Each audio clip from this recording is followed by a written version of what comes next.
সবকিছু ধ্বংস করে দিয়ে গণতন্ত্র হয় না বলে জানিয়েছেন বিএনপির মহাসচিব মির্জা ফখরুল ইসলাম আলমগীর। দলকে নিষিদ্ধ করবার আমরা কারা, জনগণ সিদ্ধান্ত নেবে।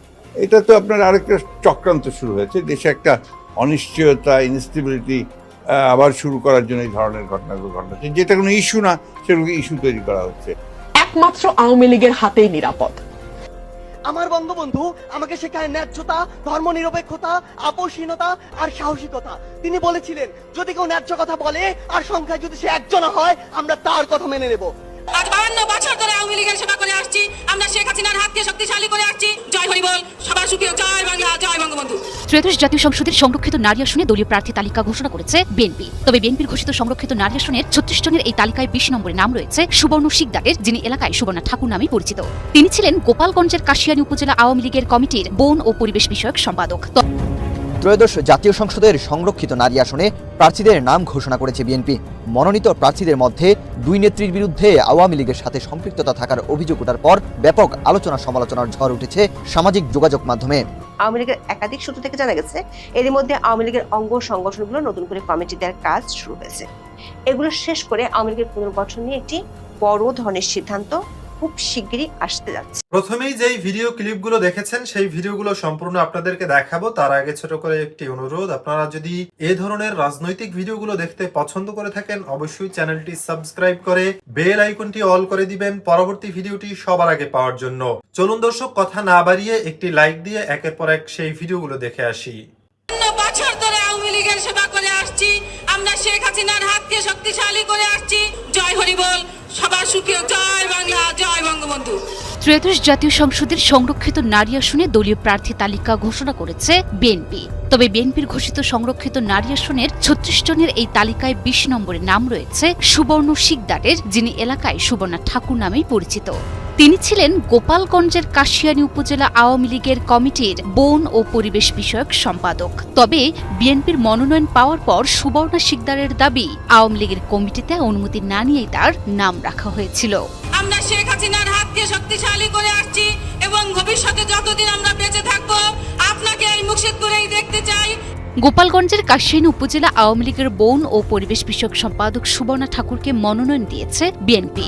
কাশিয়ানী উপজেলা আওয়ামী লীগ সূত্রে জানা গেছে, 2023 সালের 1 জানুয়ারি জেলা আওয়ামী লীগের সাধারণ সম্পাদক GM শাহাবুদ্দিন আজম স্বাক্ষরিত পূর্ণাঙ্গ কমিটির ওই তালিকার 27 নম্বরে বন ও পরিবেশ বিষয়ক সম্পাদক হিসেবে আছে সুবর্ণা ঠাকুরের নাম। আমি বিশ্বাস করি এখানে যত মানুষ উপস্থিত হয়েছে সবাই নৌকার সুদূর প্রসারী হাতকে শক্তিশালী করবে। বিষয়টি জানাজানি হওয়ার পর সুবর্ণা ঠাকুর দাবি করেছেন, তার অনুমতি ছাড়াই আওয়ামী লীগের কমিটিতে তাকে পদ দেয়া হয়েছিল এবং তিনি কোনোদিন আওয়ামী লীগের রাজনীতিতে সক্রিয় ছিলেন না। তবে সুবর্ণা ঠাকুর সক্রিয় না থাকার দাবি করলেও সামাজিক যোগাযোগ মাধ্যমে ভাইরাল হওয়া বিভিন্ন ছবিতে তাকে আওয়ামী লীগের দলীয় কর্মসূচিতে দেখা গেছে। সুবর্ণা ঠাকুর মতুয়া সম্প্রদায়ের একজন সদস্য এবং ওরাকান্দি হরিচাঁদ ঠাকুর পরিবারের বংশধর। পেশাগতভাবে তিনি একজন শিক্ষক। বিএনপির মনোনীত প্রার্থীর তালিকায় একজন পদধারী আওয়ামী লীগ নেত্রীর নাম আসায় রাজনৈতিক অঙ্গন ও সামাজিক যোগাযোগ মাধ্যমে এখন বিতর্কের ঝড় বইছে। সাম্প্রতিক সময়ে বাংলাদেশের রিফাইন্ড আওয়ামী লীগ নিয়ে আলোচনা নানা মহলে শোনা যাচ্ছে। বিশেষ করে সাবেক স্পিকার শিরিন শারমিন চৌধুরীর মুক্তির পর থেকে এই আলোচনা নিয়ে কয়েকটি গণমাধ্যমে খবর প্রকাশিত হয়েছে। আবার বাংলাদেশের পররাষ্ট্রমন্ত্রী খলিলুর রহমানের ভারত সফরের পর শেখ হাসিনার প্রত্যাবর্তনের ইস্যুটিও আলোচনায় উঠে এসেছে। আবার শেখ হাসিনা দিল্লিতে ডেকে নিয়ে দলের নেতাদের সাথে এবং অনলাইনে তৃণমূলের নেতাকর্মীদের সাথে নিয়মিত কথা বলছেন। দেশের 2-1টি পত্রিকায় শেখ হাসিনাকে বাদ দিয়ে রিফাইন্ড আওয়ামী লীগের প্রস্তাব শেখ হাসিনা নিজেই নাকচ করে দিয়েছেন, এমন খবরও প্রকাশিত হয়েছে। বাংলাদেশের বিভিন্ন গণমাধ্যমের আলোচনায় প্রশ্ন উঠেছে, কার্যক্রম নিষিদ্ধ থাকা দলটি কিভাবে মাঠে নামবে। কেউ কেউ প্রশ্ন তুলছেন, দলটি পুনর্গঠিত হয়ে মাঠে নামবে কিনা। আওয়ামী লীগের একাধিক সূত্র থেকে জানা গেছে, এরই মধ্যে আওয়ামী লীগের অঙ্গ সংগঠনগুলো নতুন করে কমিটি দেওয়ার কাজ শুরু হয়েছে। এগুলো শেষ করে আওয়ামী লীগের পুনর্গঠন নিয়ে একটি বড় ধরনের সিদ্ধান্ত খুব শিগগিরই আসতে যাচ্ছে। তার আগে বাংলাদেশের সাবেক প্রধানমন্ত্রী শেখ হাসিনার ছেলে সজীব ওয়াজেদ জয় দিল্লি সফরে যাচ্ছেন। দিল্লিতে জয় ও তার মা শেখ হাসিনা আওয়ামী লীগের শীর্ষ নেতাদের সাথে বৈঠক করার পর দলটির নেতৃত্বে কারা আসতে পারেন তা ঘোষণা করা হতে পারে। দলটির অনেক নেতাই মনে করছেন, শেখ হাসিনার হাতে মূল নেতৃত্ব থাকলেও সজীব ওয়াজেদ জয়কে আনুষ্ঠানিকভাবে গুরুত্বপূর্ণ দায়িত্ব দেওয়া হতে পারে। যদিও তিনি গত কয়েক মাস ধরে আওয়ামী লীগের জন্য কাজ করে যাচ্ছেন, এমন তথ্য দলটির শীর্ষ নেতারা নিশ্চিত করেছেন। বিস্তারিত জানতে চলুন যাওয়া যাক বিশ্লেষণে।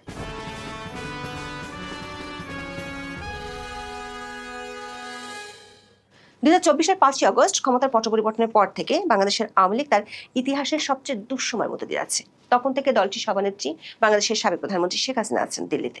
দলটির অনেক শীর্ষ নেতা বিদেশে আছেন। অন্তর্বর্তী সরকার আমলে দলটির কার্যক্রমের উপর নির্বাহী আদেশে নিষেধাজ্ঞা দেওয়া হয়। দলটির নেতাকর্মীদের জন্য ডেভিল হান্ট অপারেশনের নামে ব্যাপক ধরপাকড় চলে। বহু নেতাকর্মী এখনো জেলে আছেন। জনশ্রুতি আছে, ত্রয়োদশ জাতীয় সংসদ নির্বাচনে দলটির বহু সমর্থক বিএনপিকে ভোট দিয়েছিল। নির্বাচনের পর দেশের কমপক্ষে 30টি জেলা ও উপজেলায় হঠাৎ করে আওয়ামী লীগের দলীয় কার্যালয় খুলতেও দেখা গিয়েছিল। তবে শেষ পর্যন্ত দেখা গেছে অন্তর্বর্তী সরকার আওয়ামী লীগের কার্যক্রম নিষিদ্ধ করতে সন্ত্রাস বিরোধী আইনের সংশোধনের জন্য যে অধ্যাদেশটি জারি করেছিল সেটি সংসদে আইন হিসেবে পাশ করে বিএনপি। তা নিয়ে দেশের নানা মহলে সমালোচনার মধ্যে হঠাৎ করে প্রায় 20 মাস ধরে কোনো খোঁজ খবর না পাওয়া সাবেক স্পিকার শিরিন শারমিনকে গ্রেপ্তার করে বিএনপি সরকার। গ্রেপ্তারের 6 দিনের মধ্যে জামিন পেয়ে মুক্তিও মেলে সাবেক স্পিকারের। তখনই নানা মহলে আলোচনা শুরু হয়। নির্বাচনের আগে রিফাইন্ড আওয়ামী লীগ গঠনের যে আলোচনা শুরু হয়েছিল সেটি বাস্তবায়নের জন্য শিরিন শারমিনকে মুক্তি দেওয়া হয়েছে। এর মধ্যে দেশের 2-1টি পত্রিকায় এমন খবরও ছাপা হয়, শেখ হাসিনা যেহেতু দিল্লিতে আছেন তাই ভারত সরকারই রিফাইন্ড আওয়ামী লীগের প্রস্তাব দিয়েছিল। যদিও আমাদের যাচাই এ ধরনের তথ্যের সত্যতা মেলেনি। এরই মধ্যে দিল্লি সফরে গিয়েছিলেন বাংলাদেশের পররাষ্ট্রমন্ত্রী খলিলুর রহমান ও প্রধানমন্ত্রী তারেক রহমানের পররাষ্ট্র বিষয়ক উপদেষ্টা হুমায়ুন কবির। তাদের এই সফরে কি কি বিষয় নিয়ে আলোচনা হয়েছে সে সম্পর্কে ভারতের পক্ষ থেকে বিস্তারিত কিছু তখন বলা হয়নি। তবে বাংলাদেশের পররাষ্ট্র মন্ত্রণালয়ের পক্ষ থেকে যেসব বিষয়ের কথা বলা হয়েছিল তার মধ্যে একটি ছিল শেখ হাসিনার প্রত্যাবর্তন ইস্যু। বাংলাদেশের আন্তর্জাতিক অপরাধ ট্রাইব্যুনাল অন্তর্বর্তী সরকারের আমলে শেখ হাসিনা ও তার সরকারের সাবেক স্বরাষ্ট্রমন্ত্রী আসাদুজ্জামান খান কামালের মৃত্যুদণ্ড দিয়েছিল।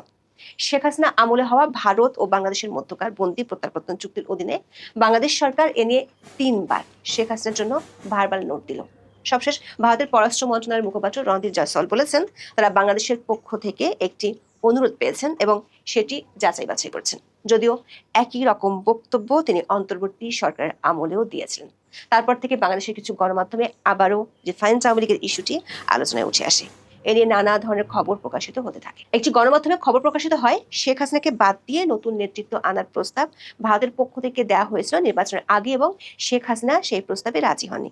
অন্তর্বর্তী সরকার আমলে এই রিফাইন্ড আওয়ামী লীগের বিষয়টি আলোচনায় উঠে আসে এনসিপি নেতা হাসনাত আব্দুল্লাহর এক ফেসবুক পোস্টের পর। বিষয়টি নিয়ে আওয়ামী লীগের বেশ কয়েকজন নেতা বলছেন শেখ হাসিনাকে বাদ দিয়ে আওয়ামী লীগের নেতৃত্ব পুনর্গঠনের আলোচনা শোনা গিয়েছিল। এমনকি আওয়ামী লীগের যেসব নেতা ভারতে আছেন তাদের সাথেও এ নিয়ে অনেকে আলোচনা করেছিলেন। দলটির একাধিক শীর্ষ নেতা দাবি করেছেন এই ধরনের আলোচনা বা প্রস্তাব শুরু থেকে তাদের কাছে মনে হয়েছে -2 ফর্মুলা বাস্তবায়নের নতুন কৌশল। দলের নেতারা দাবি করেছেন এই মুহূর্তে দলের সাংগঠনিক যে অবস্থা তাতে দলটির শীর্ষস্থানে শেখ হাসিনার বাইরে কাউকে দলের নেতাকর্মীরা মেনে নেবেন না। তাছাড়া দিল্লি থেকে শেখ হাসিনা গত 2 বছর ধরে নেতাদের ডেকে নিয়ে মুখোমুখি বৈঠক করেছেন। সবশেষ গত 15ই এপ্রিল বাংলাদেশের ক্রিকেটার ও আওয়ামী লীগের সাবেক এমপি সাকিব আল হাসান সহ 7 জনকে দিল্লির ডেকে নিয়ে কথা বলেছেন, তাদের বেশ কিছু নির্দেশনা দিয়েছেন। দেখতে পেলেন বিস্তারিত। এই সম্পর্কে আপনাদের মন্তব্য অবশ্যই কমেন্টে লিখে পাঠাবেন। ভিডিও ভালো লাগলে চ্যানেলটি সাবস্ক্রাইব করতে ভুলবেন না। এবারের মতো এখানেই বিদায় নিচ্ছি। শীঘ্রই দেখা হবে নতুন কোনো ভিডিও নিয়ে। ততক্ষণ সকলে ভালো থাকুন, সুস্থ থাকুন। আসসালামু আলাইকুম ওয়া রাহমাতুল্লাহি ওয়া বারাকাতুহু।